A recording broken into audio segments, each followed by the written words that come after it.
자, 408화 2부 시작해 보도록 하겠습니다. 충무이키 유튜브 충무이키 팟캐스트의 축패는 스포티파이 팟빵 네이버 오디오에서 즐기실 수 있습니다. 또 광고 문의는 하단에 이메일 또는 공식 인스타그램을 통하시면 되고요. 또 충무이키는 프리미엄 브라이 차단 안경 루카이와 함께합니다. 또 옵타의 데이터 브랜드 모기업이자 세계 최고 축구 데이터 공급 업체인 스탯스 플랫폼의 국내 공식 협력사 브라운드 빅북과도 함께합니다. 또 세계 최고의 VPN 노드 VPN과도 함께합니다. 또 이제 매주 월요일 8시 반에 치지직에서 그라운드 빅풋 아이디로 또 녹음 생방송도 하고 있으니까 많이 찾아주시길 바라겠습니다. 그럼 들어가기 전에 또 노드 VPN 광고 항상 앞에 들어가야 돼서 읽고 가시죠. 자, 여러분의 개인정보를 지킬 수 있는 노드VPN 소개합니다. 노드VPN은 지역 제한으로 인한 불편함을 해결해주고 개인정보를 안전하게 보호해줍니다.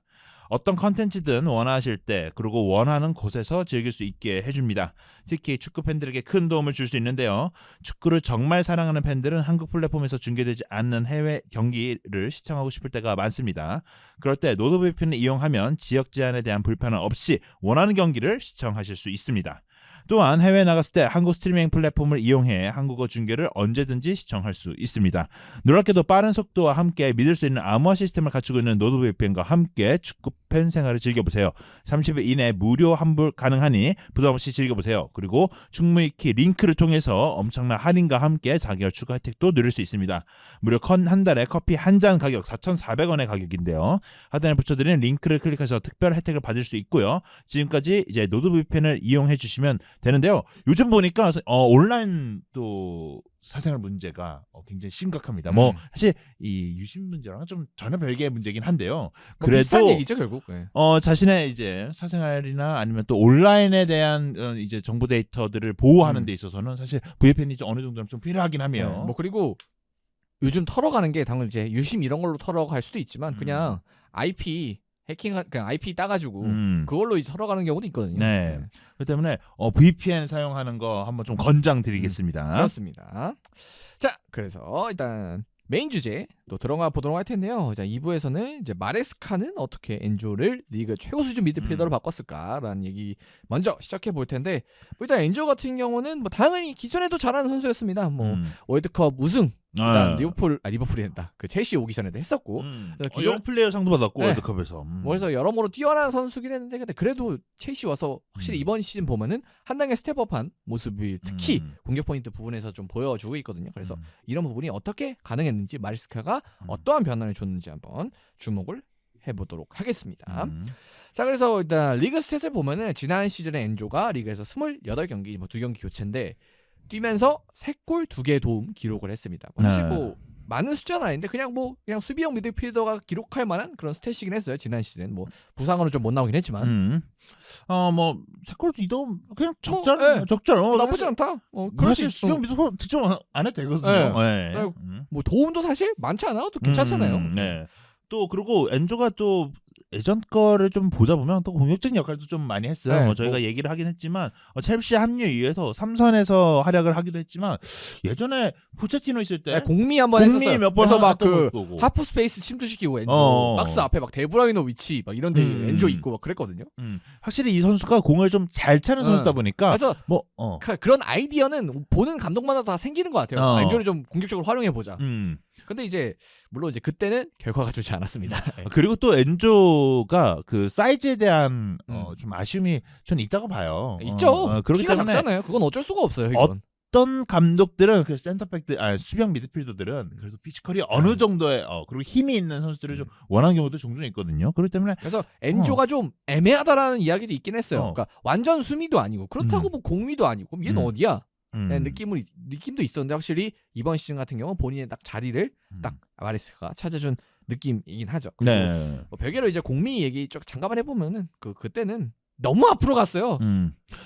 저도 아직도 거의 진짜 박스 타격하고 뭐 이런 역할이라. 저도 이때 아마 방송에서 얘기했던 것 같은데 엔조 보면서 못하진 않는다. 근데 안 맞는 것 같다. 이 선수가 참 많이 했었어요. 축구에 대한 지능이 있고 축구를 워낙 공을 잘 차니까 공미를 해도 이상하진 않는데 그렇다고 얘가 엄청 잘하냐?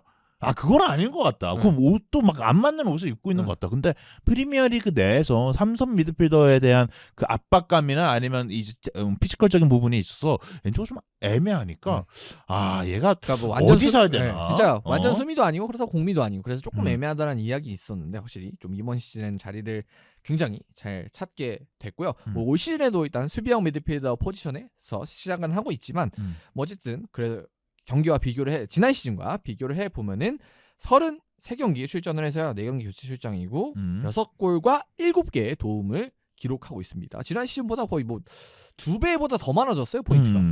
뭐 사실 포인트가 많이 늘어난 거에 대해서는 뭐 아마 전술적인 부분에 있어서 좀 변화가 있었기도 했고 뭐 아까 일부에서 얘기했지만 뭐 이런 식으로 엔조 마레스카가 감독이 변화를 주는 경우도 종종 있고 뭐 롱패스를 뿌려주는 경우에도 엔조가 좀 나쁘지 않은 활약을 해주기도 있기 때문에 저는 오히려 뭐 공포가 는 거에 대한 수치도 사실 근데 6골 7도움은 뭐 겁나 많은 거야. 많이 하긴 했다. 솔직히 그러니까 예를 들어 수비형 미드필더가 이 정도 뽑았는데 많이 하긴 했다. 말이 안 되는 거긴 하거든요.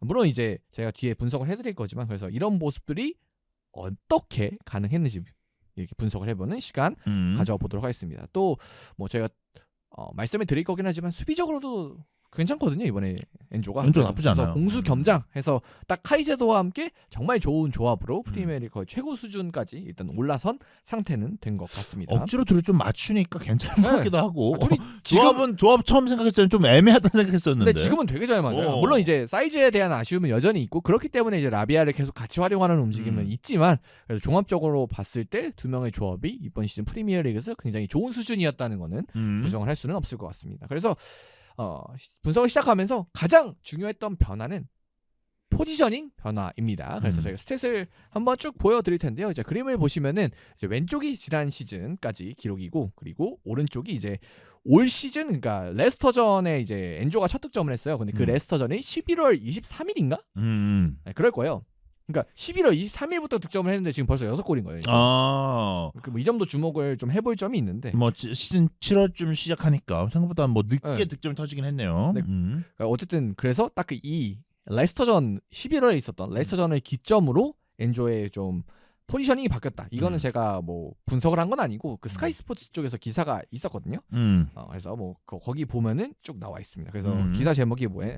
엔조 리버풀과의 경기를 앞두고 엔조 마레스카와 첼시에 있어서 없어서는 안 될 존재를 증명하다. 뭐 이렇게 해서 쭉 분석 기사가 있어요. 그래서 더 궁금하신 분들은 그 기사에 참고를 하시면 될 것 같고요. 그래서 그림을 일단 보시면 왼쪽과 오른쪽 비교하시면 되는데요. 저희가 빨갛게 표시도 해드렸는데 확실히 그 이전까지의 포지션보다 이 11월 23일 레스터전 이후의 포지션이 좀 전진된 거를 확인을 할 수가 있습니다. 네, 이게 그 좀 뭐랄까 와닿지 않을 수 있어요. 왜냐하면 생각보다 이게 뭐 큰 변화야?라고 느끼실 분도 있거든요. 하지만 평균 포지션이라는 건 데이터 값이 굉장히 많기 때문에 맞아요. 이 수치가 조금씩 올라간 것만 바라보더라도 굉장히 큰 변화가 있었다라고 저는 말씀드리고 싶어요. 이게 결국에 이 선수가 33경기 이상을 뛰었기 때문에 데이터 수치가 굉장히 많을 거란 말이에요. 근데 평균 값이 이렇게까지 좀 변화가 있다라고 하는 거면 굉장히 좀 그래도 올라갔다라고 좀 말씀드려도 될 것 같아요. 뭐 그리고 이제 기사에 따르면은 이제 포지션이 이동되면서 공을 잡는 횟수는 좀 줄어들었다고 그렇죠. 합니다. 뭐 후방에 있는 것보다는. 네, 그렇지만 이 시도하는 패스 중에 공격 지역으로 가는 패스가 훨씬 또 많아졌다고 하는데요. 엔조는 이제 올 시즌에 64%의 패스를 공격 지역으로 보냈습니다. 이제 이 수치 같은 경우는 뭐 지난 비교해 보면은 되게 지난 이제 시즌에 비해서도 는 수치고 절대적으로 봐도 굉장히 높은 수치라고 할 수가 있겠죠. 네. 뭐 그리고 이제 엔조는 뭐 이렇게 포지션 변화가 되면서 이번 시즌 찬스 메이킹 능력에서 지난 시즌에 비해 또 비약적인 발전을 또 이뤄냈는데요. 뭐 그 점에 있어서 다른 스탯 또 소개를 해드리도록 하겠습니다. 자, 그래서 지금 딱 띄워드리는 이 스탯이 지난 시즌과 이번 시즌의 엔조의 이제 키패스 스탯을 좀 비교를 해드린 건데요. 보면은 볼륨이 2배가 늘었어요. 키패스가. 이것만으로 설명이 끝날 수 있는 부분이지 않나. 이렇게 조금 포지셔닝 자체가 많이 차이가 나게 보일 수는 많이 차이 나지가 않게 보일 수도 있지만 이 결과를 놓고 보면은 굉장히 큰 차이다. 이게 당연히 공격 지역 패스가 많아졌고 그만큼 키패스 숫자가 특히 이제 2배가 늘어나고 어시스트 숫자 같은 경우는 거의 3배 이상이거든요 지금. 시즌 끝나지도 않았는데. 보니까 코너킥도 좀 찾네. 네. 코너킥 좀 찾고 이 지표를 좀 보면서 제가 말씀드리고 싶은 부분은 이 부분에 대해서는 제가 생각했을 때 지난 시즌과 이번 시즌에 역할이 조금 바뀐 네, 것도 달라졌어요. 있겠지만 확실히 다른 선수들한테 부여되는 롤도 좀 정해져 있을 수 있어요. 뭐 그럴 왜냐면 수도 있죠. 이런 스탯을 좀 봤을 때 지난 시즌 스탯 좀 볼게요. 되게 중구난방이지 않아요?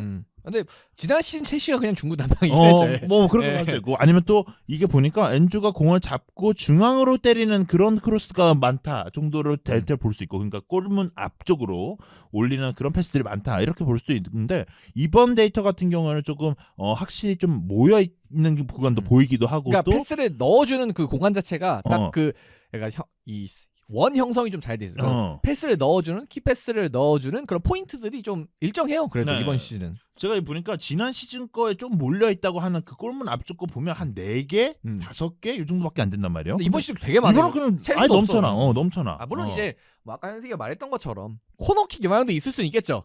코너킥을 좀 찼던 게. 근데 이제 뭐 그런 걸 다 감안해도 사실 이 정도 수치면은 이제 그 변수를 제거하고 감안하고 보더라도 확실히 엔조의 이런 키패스 능력, 찬스를 만드는 능력이 이번 시즌에 비약적인 상승을 이뤘다라는 건 좀 부정할 수가 없을 것 같습니다. 그리고 패스를 지표를 보게 되면 이 선수가 볼 터치가 지난 시즌보다는 좀 많이 늘었다라고도 볼 수 있지 않을까요? 네, 그러니까 터치 자체는 좀 줄긴 했어요. 근데, 이거는 이제 키패스만 기록을 기록을 한 거기 때문에 그렇게 볼 수가 있는데 어쨌든 터치 수 자체는 조금 이제 분석에 따르면 조금 줄어들었다고 하고 그 전에 비해서는. 근데 다만 키패스, 공격 지역으로 가는 도전적인 패스 그리고 그런 시도의 성공이 늘어나고 있다. 이렇게 보시면 될 것 같고요.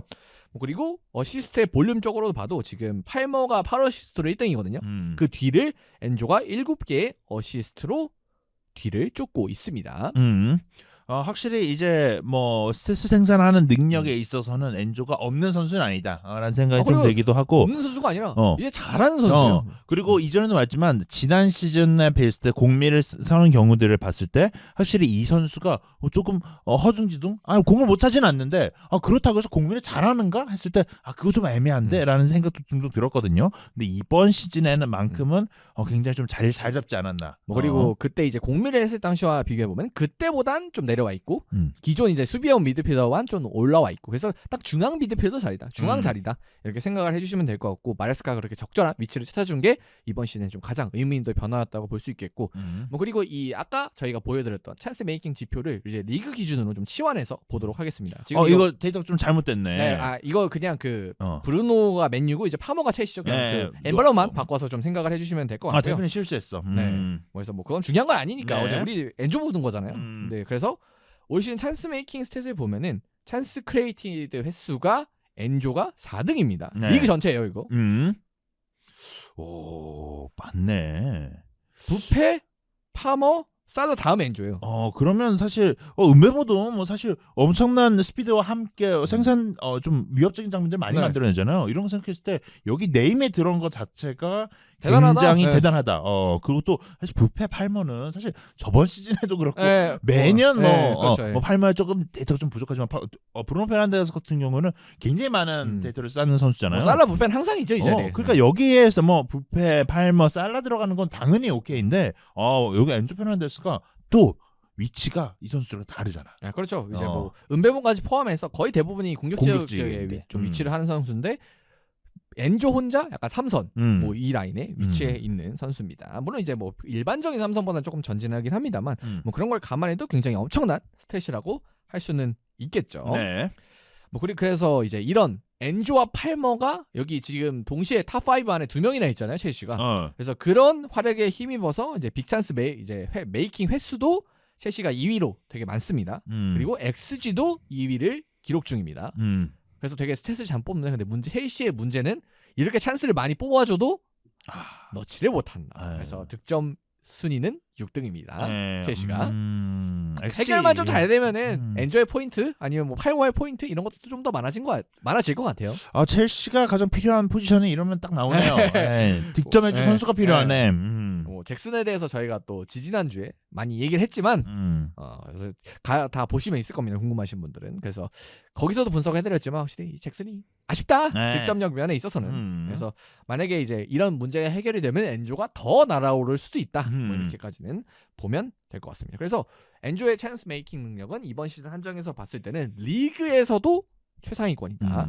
이렇게까지 한번 정리를 해보겠습니다. 뭐 그리고 당연히 이제 저희가 아까 보여드린 지표에 팔머와 같이 되게 최상위권에 위치해 있듯이 첼시 내에서 뭐 득점까지 포함한 공격 포인트 생산 비율로 봤을 때도 엔조가 상당한 비중을 차지를 하고 있습니다. 제가 이제 보여드릴 텐데요. 요걸 딱 보시면은 첼시 내에서 공격 포인트 기록 횟수가 3등입니다. 뭐 팔머가 잘 넣는 거 뭐 이거는 뭐 올 시즌에 조금 후반기 좀 아쉬웠다 이런 생각이 들긴 하지만 그래도 뭐 첼시의 공격을 책임지고 있는 건 팔머이기도 하고 잭슨이 있다는 게 좀 뭐 물론 잭슨이 득점 볼륨이 막 작거나 그러진 않아요. 네. 근데 다만 저희가 저번에도 언급을 드렸듯이 XG 대비 이 득점이 득점이 낮죠. 낮기 때문에 그러니까 XG는 이거보다 더 나왔는데 못 낸 거예요. 이것도 부족하다는 거죠. 볼륨 자체는 뭐 훌륭하다고 할 수도 있겠지만 아니 뭐 그래도 이것도 못 나온 선수들이 종종 있어. 그다음에 애초에 XG를 이렇게 많이 받은 것 자체도 능력이긴 해요. 그래 좋은 공간에 잘 들어갔다 뭐 이렇게도 볼 수 있는 거니까 뭐 잭슨 그럴 수 있어. 하지만 엔조가 3위를 차지하고 그러니까 있다는 것 자체가 득점력까지 포함, 그러니까 득점 횟수까지 포함한 거기 때문에 그러니까 찬스 메이킹 능력과 더불어서 직접 본인이 득점을 하는 능력도 뛰어나다. 사실 이번 경기 그러니까 첼시 당장 리버풀전만 보더라도 그 마무리 되게 침착했잖아요.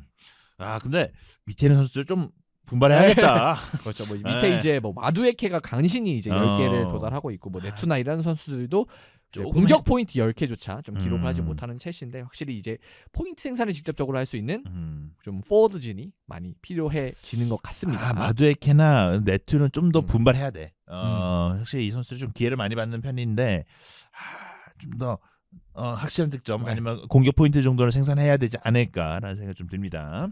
네, 그리고 그래서 이제 공격 능력에 대해서는 확실히 상승을 했다라고 평가를 내리면 될 것 같고요. 그리고 이제 이렇게 위치를 옮기다 보면 사실 수비가 좀 떨어질 수가 있어요. 그지. 네, 확실히 앞에서 있다 보면은 급하게 내려가거나 아니면 앞선에서 뭐 잘라주지 못하는 이런 장면들이 많이 나올 수도 있는데 근데 둘 다 잘하기는 어려워. 네, 근데 이제 스탯을 보면은 저희가 하나 보여드릴 건데 엔조의 수비에 관련된 지표를 수비가 좋다고 막 와 엄청 좋은 선수예요. 뭐 카이세도급이에요. 이렇게 말하는 건 불가능인데 그래도 열심히 한다라는 걸 확인을 할 수 있습니다. 수비를 보면은 그래서 지표를 좀 볼 텐데요.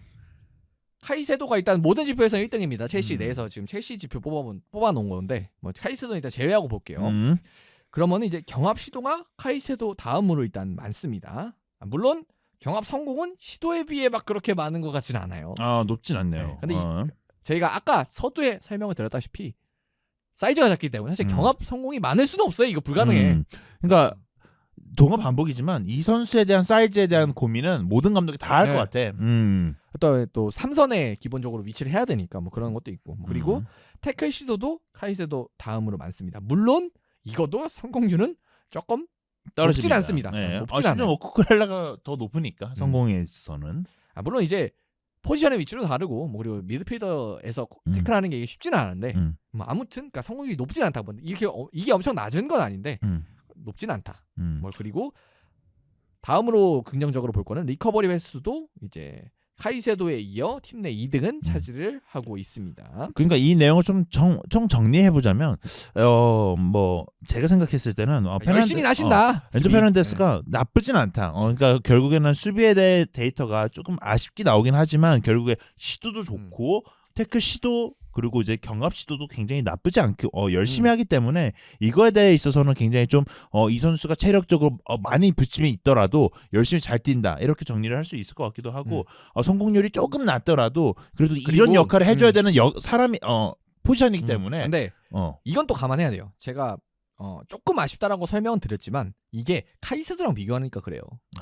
그러니까 이게 그런가? 태클 이 시도와 성공이나 아니면 경합 시도 성공 이것도 물론 경합 같은 경우는 조금 떨어지는 부분이 있습니다만 그래도 확실히 태클 성공 같은 것도 이게 카이세도가 이거 말이 안 되는 거거든요. 이 64개를 뽑아내는 게.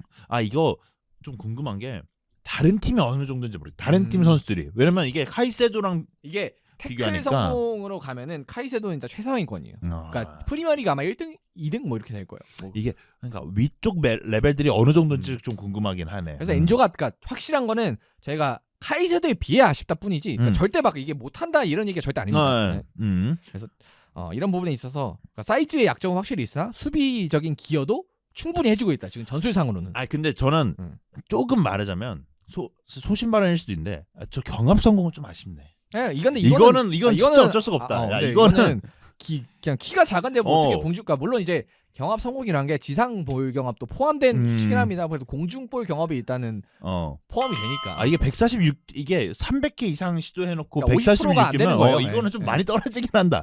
이거는 조금 감안해야겠네. 물론 이제 절반 이상 든든하게 확보해주는 카이세도가 말이 안 되긴 해요. 카이세도도 키는 똑같이 작거든요.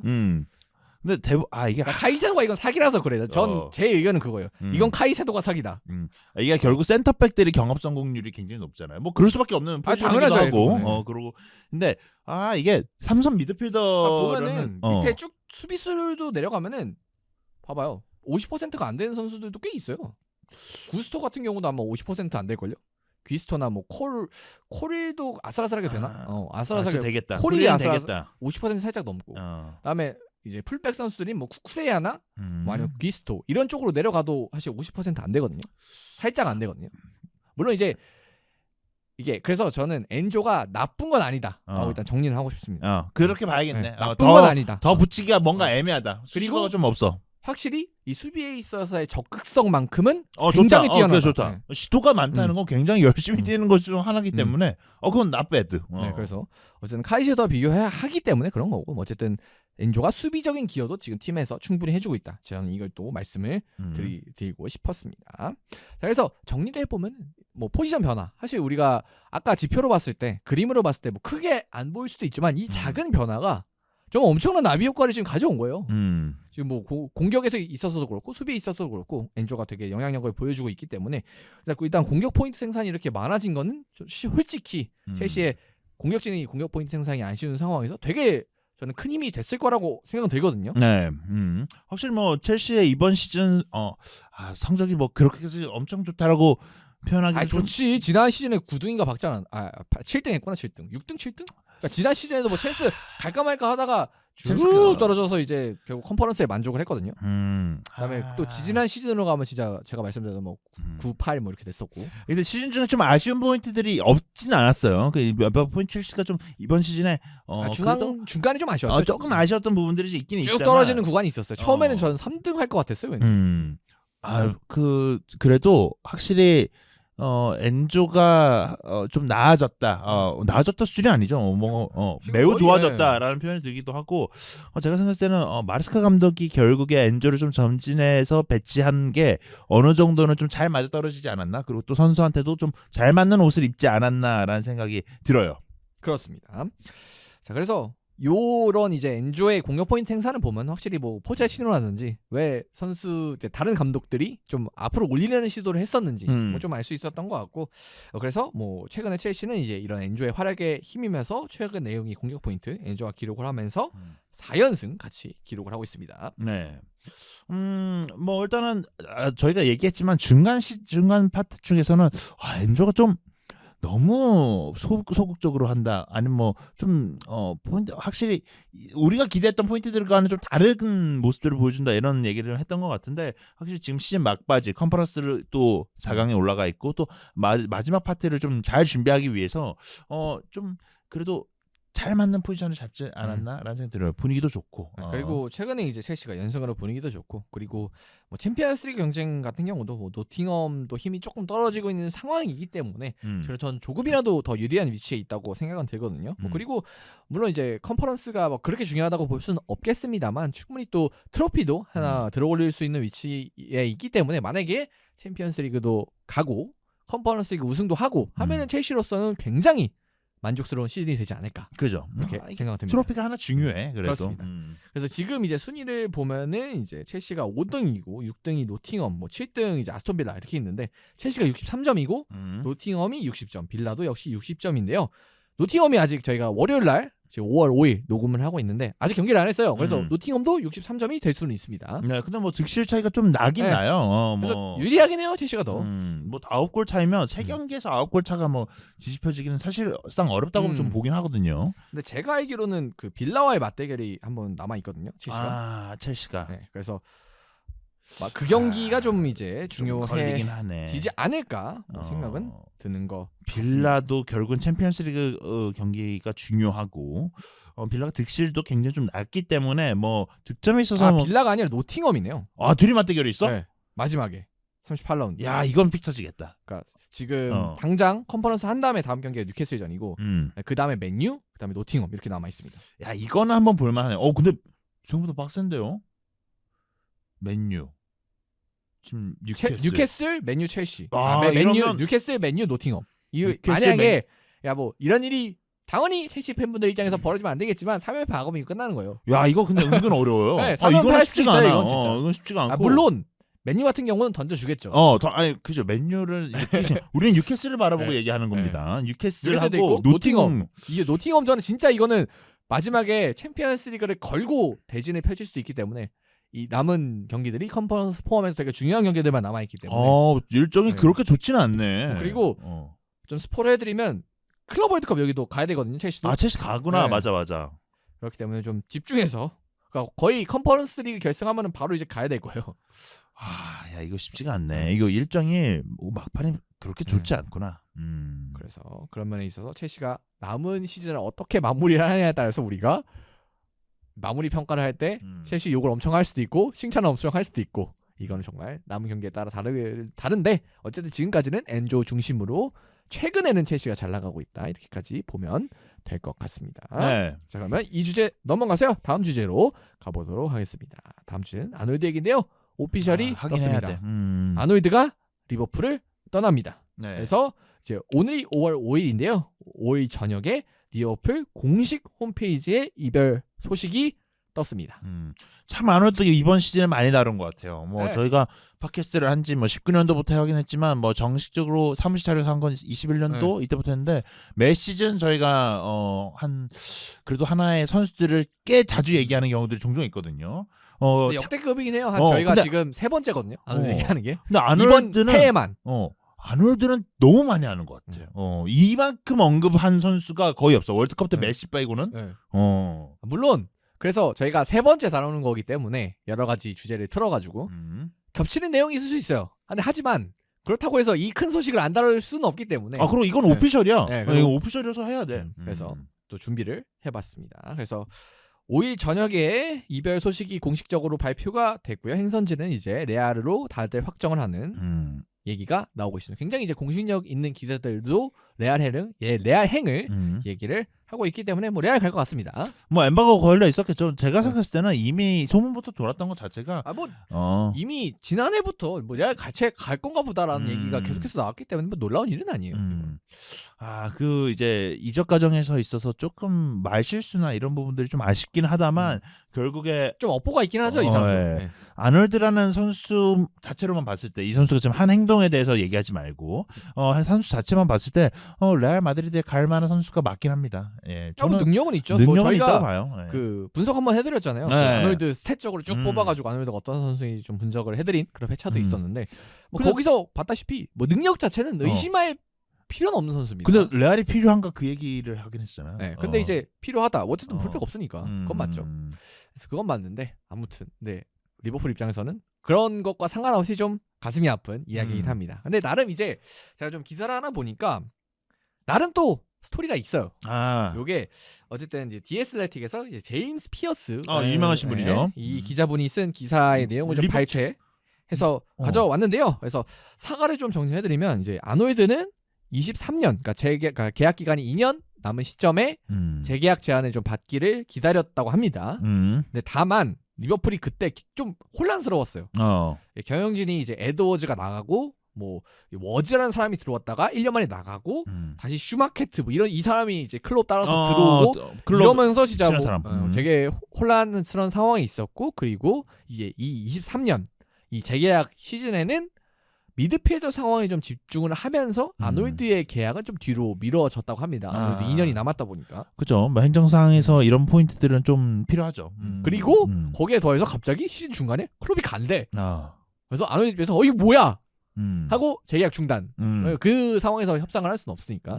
그래서 협상이 중단되고 이제 슬롯이 이제 부임하기 슬롯 전에도 이제 에드워즈가 이제 돌아오는 그 에드워즈가 맞아. 돌아오고 그리고 휴즈라는 사람이 이제 스포팅 디렉터로 선임이 되는데 그 전까진 24년 4월 딱 돼서야 아놀드한테 새로운 계약 제안이 처음으로 도착을 했다고 합니다. 네.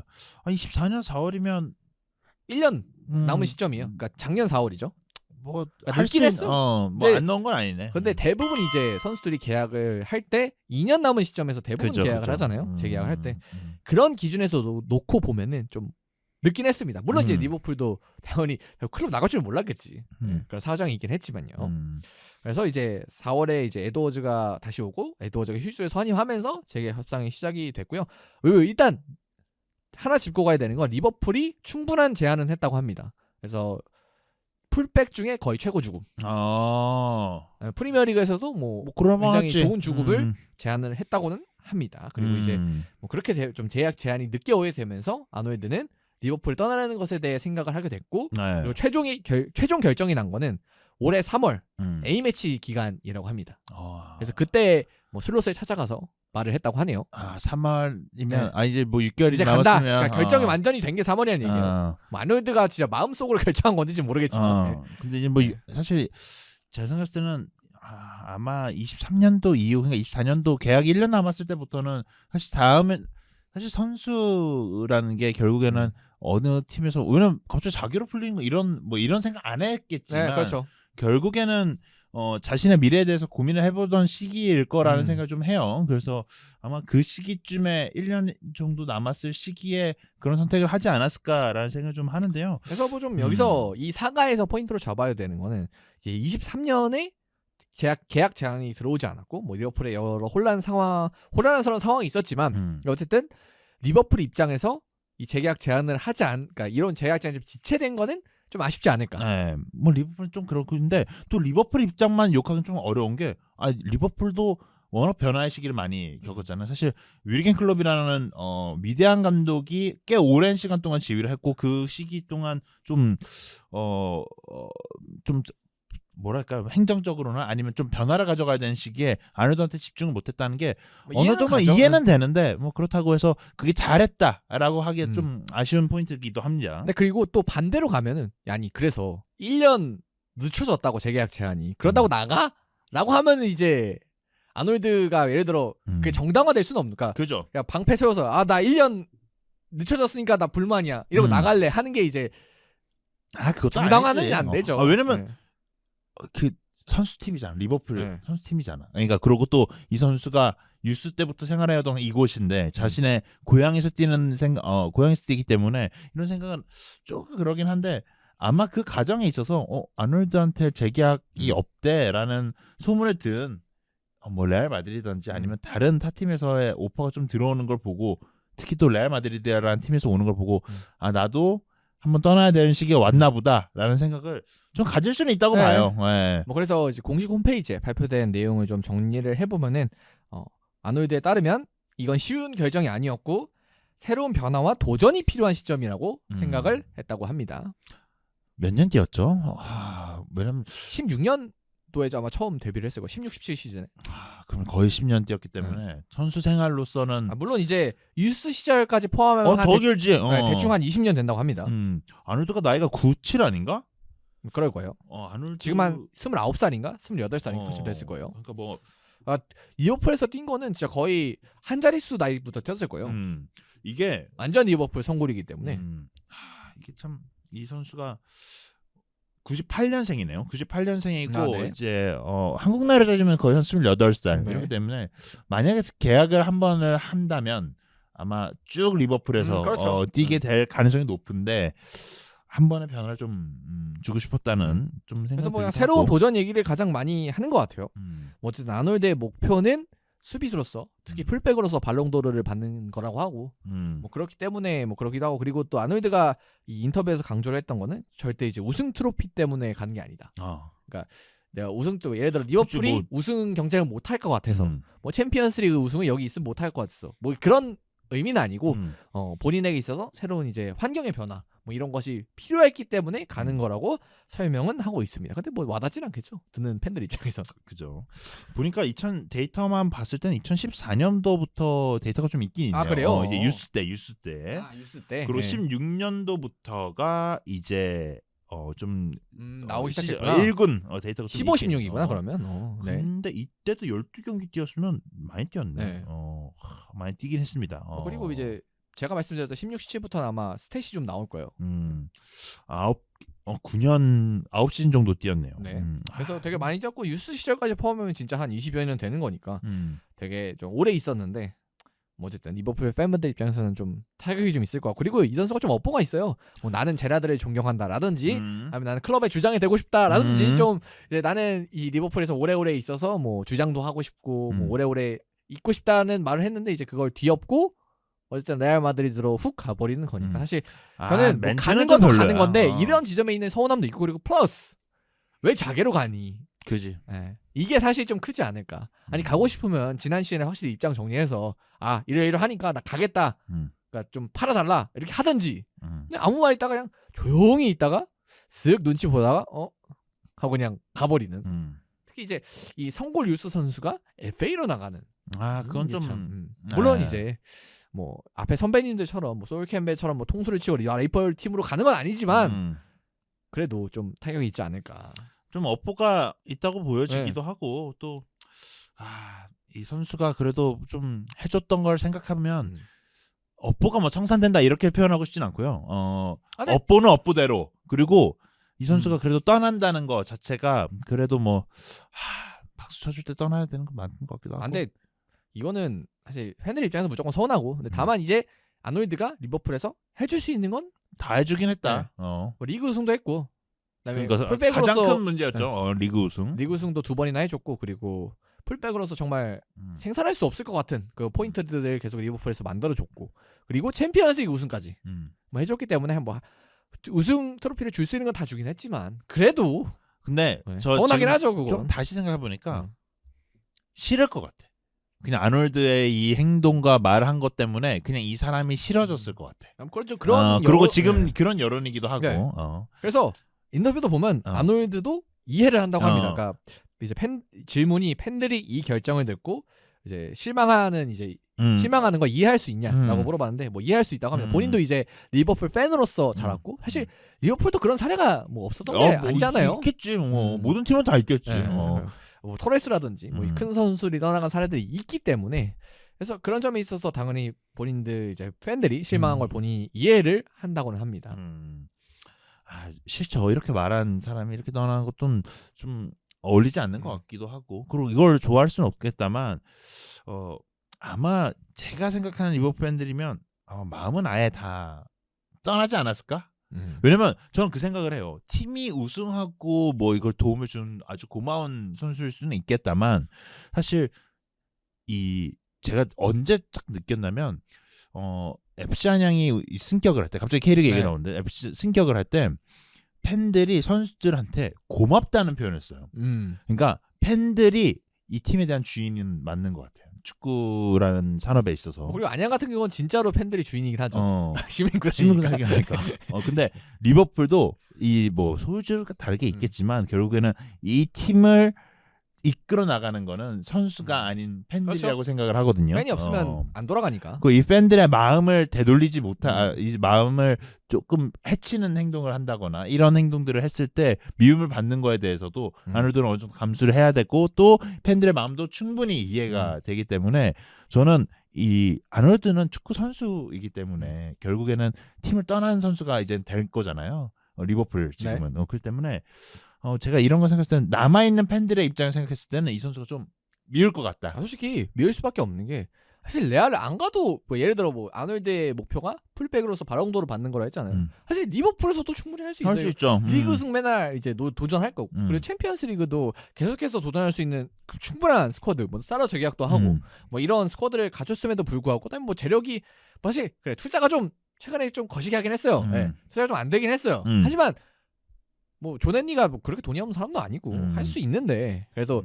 약간 우리가 유럽 최고 수준으로 경쟁을 할 수 있는데 그럼에도 불구하고 레알 마드리드로 발롱도르 받기 위해 새로운 도전을 위해서 넘어간다. 이거니까 팬들 입장에서 이게 받아들여지지 설득이 안 될 가능성이 높다. 그리고 뭐 예를 들어 어. 뭐 좀 죄송한 얘기지만 토트넘에서 레알 마드리드 간다.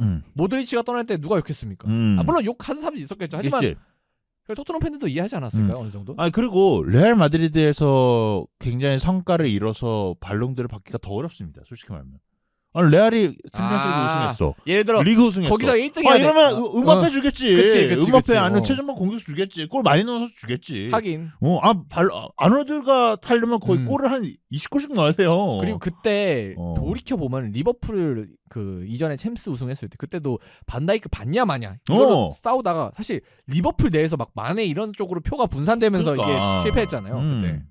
아 이게 생각보다 레알 마드리드에서 받는 거는 이게 레알 마드리드에서 아놀드가 물론 뭐 발롱도르 받겠다 이거는 자신의 목표이기 때문에 이게 정말 실질적으로 이뤄내고 싶은 꿈인지 아니면 이제 그냥 자신이 그냥 가지고 있는 목표인지 어. 이거에 따라 좀 달라지긴 하겠다만 이건 뭐 그리고 이렇게까지 얘기할 필요도 없겠다만 그래도 말을 발롱도르 타고 싶어서 리버풀 떠납니다 이거는 좀 아니지 않나. 물론 이제 뭐 따로따로 얘기긴 합니다만 어쨌든 이 팀에 떠난다는 행위와 목적 자체가 팬들 입장에 좀 받아들여지지 않을 가능성이 높다. 새로운 도전도 글쎄 이 환경을 바꾸는 게 무조건 중요하긴 합니다만.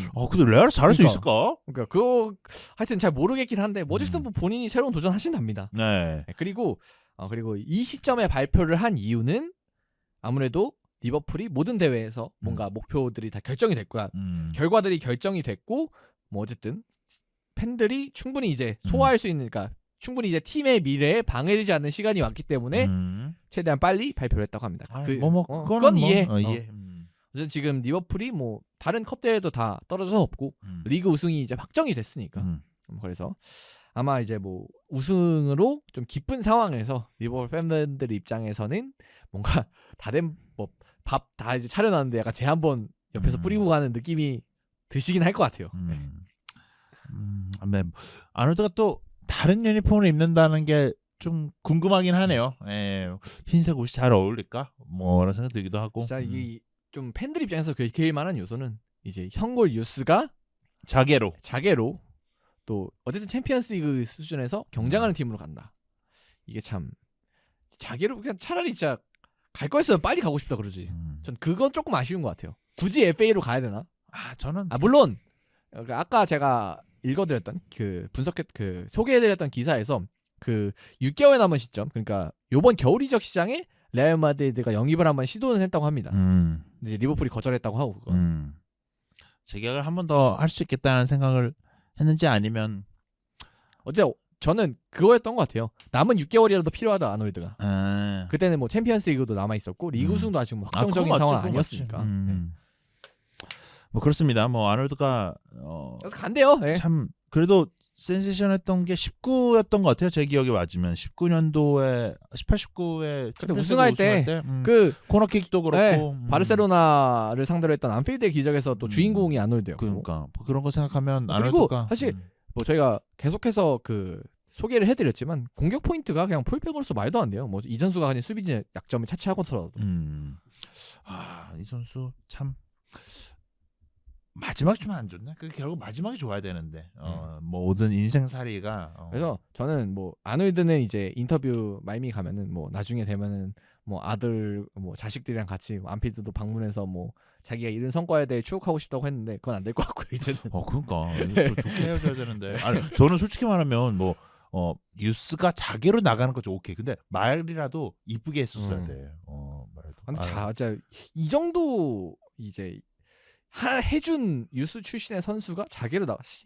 이거 예를 들어 뭐 진짜 한 34살이야. 이제 진짜 새로운 도전 이제 해야 돼. 뭐 미국 가야 돼. 그러면은 그거는 당연하지. 데브라이너 살이랑 물론 데브라이너 유스는 아닙니다만 약간 그런 느낌으로 나가면 괜찮은데 이거는 한창 젊을 때 지금 이제 전성기거든요. 20대 후반이니까. 그래서 저는 오히려 자개로 나가는 건 꺼림칙하지만 말이라도 이쁘게. 뭐 사실 이 사람의 행동, 태도. 왜냐면 이건 결국은 뭐 리버풀이 제안을 좀 늦게 한 것도 좀 있으니까 말해도 행복해. 전 차라리 눈물 저는- 한번 흘려주고. 그러니까 차라리 이제 지난 시즌에 어. 지금 1년 남았는데 제한이 좀 늦게 왔다. 그래서 여러 가지 생각해봤을 때 난 새로운 도전하고 싶다라고 했으면 사실 전 이 정도보다는 조금 덜하지. 예, 그러니까 말을 이쁘게 해야 적었을 돼. 거라고 생각이 들거든요. 어. 반발이. 이게 사람 참 말을 어. 이쁘게 해야 되고. 그래서 저는 만약에 아놀드가 재계약하고 쭉 뛰었으면 거의 진짜 뭐 동상 세워도 될 정도의 임팩트 있는 선수라고 생각은 드는데 근데 이제 뭐 동상커녕 이제 다들 유니폼 불태우지는 않으면 다행이지 않을까. 다행이지. 그래서 그러면서 이제 뭐 레알 입장에서는 뭐 잉글랜드 커넥션 딱 벨링엄과 같이 또 형성을 하면서 굉장히 좋은 선수를 또 다시 자유 계약으로 얻게 되네요. 야, 이게 참. 레알은 좀 다른가? 뭐가? 근데 나도 그럴 것 같긴 한데. 근데 최근 하는 거 보면 아니 왜냐면 그 최근이 문제가 네. 아니지. 왜냐면 이 흰색 유니폼이 네. 주는 임팩트도 뭐 있고. 그건 무건이죠. 예. 그리고 이 팀이 가져다 주는 느낌이 있잖아요. 나는 레알 마드리드 선수다. 이거는 좀 다른 것 같아. 다른 느낌이야. 뭐 그건 그렇긴 하죠. 어쨌든 아무튼 리버풀 팬들의 분노는 사그라들지 않을 것 같고 아놀드 입장에서는 이게 참 리버풀이란 뭐 동네나 아니면 이 팀에 대해서 좀 애정이 클 텐데 앞으로 뭔가 리버풀을 언급하는 데 있어서 뭔가 리버풀과 뭐 은퇴 후라도 또다시 관계를 맺는 데 있어서 조금 쉽지 않은 이 이별의 과정이 아닌가. 그래서 언젠가는 좀 본인이 이별하는 과정을 후회하는 날이 오지 않을까 한 번쯤은 그런 생각 들어요. 결국에 뭐 자개로 나가는 것도 짜증나긴 하지만 말 이쁘게 그나마 만약에 좀 봐준다면 이런 식으로 좀 했어야 되는데. 근데 조금 이제 그런 것에 대해 언급하는 걸 좀 소극적으로. 그러니까 차라리 갈 건 갈 거다라고 하든지.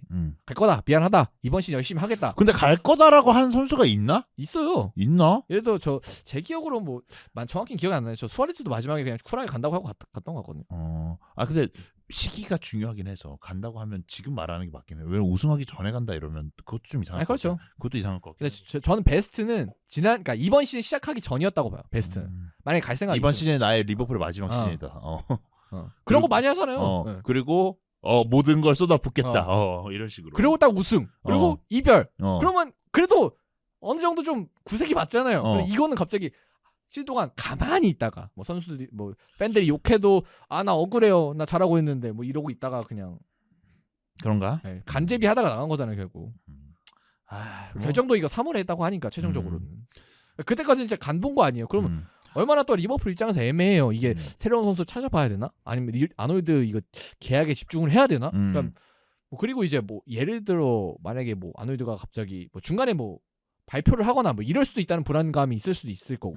그다음에 그게 다행히도 리버풀이 리그 우승을 하면서 그 라커룸에 흔들리는 분위기 형성은 안 됐지만 근데 충분히 아놀드가 뭐 불화나 아니면 분위기가 안 좋아지는 씨앗을 충분히 제공할 가능성도 있었거든요. 물론 리버풀이 대처를 이번 시즌 잘 해냈지만 그런 면에 있어서 참 마음에 안 들지 않을까 팬들이. 아놀드 정도면 한 1,200억 정도 하는데. 그렇죠. 1,000억은 넘는 선수 만약에 이제 계약 기간이 좀 남아 있고 정상적인 가격을 받는다고 했을 때 그 정도는 쳐줘야 되는데 이게 1,200억 좀 갑자기 없어졌다는 갑자기 짜증이 나긴 하네. 갑자기 1,200. 왜냐면 1년 남은 선수 치고도 1,200억 받을 수 있거든요. 이 정도면. 그렇죠. 아놀드 정도면. 1,000억은 뭐 충분히 한 요즘 시장 시세로 봤을 때는 못해도 700억 받아. 1년 남았다 해도. 그렇습니다. 그래서 뭐 아놀드 얘기까지 하고요. 그럼 저희는 이만 가보도록 하겠습니다. 자 그럼 이번 주도 잘 끝내봤고요. 다음 주 가기 전에 아마 저희가 챔피언스 리그 또 하나 준비를 할 텐데 그때 또 보시면 그러네. 같습니다. 2차전이구나 이번 주가. 네. 그러면 저희는 다음에 더 좋은 방송으로 돌아오도록 하겠습니다. 감사합니다. 감사합니다.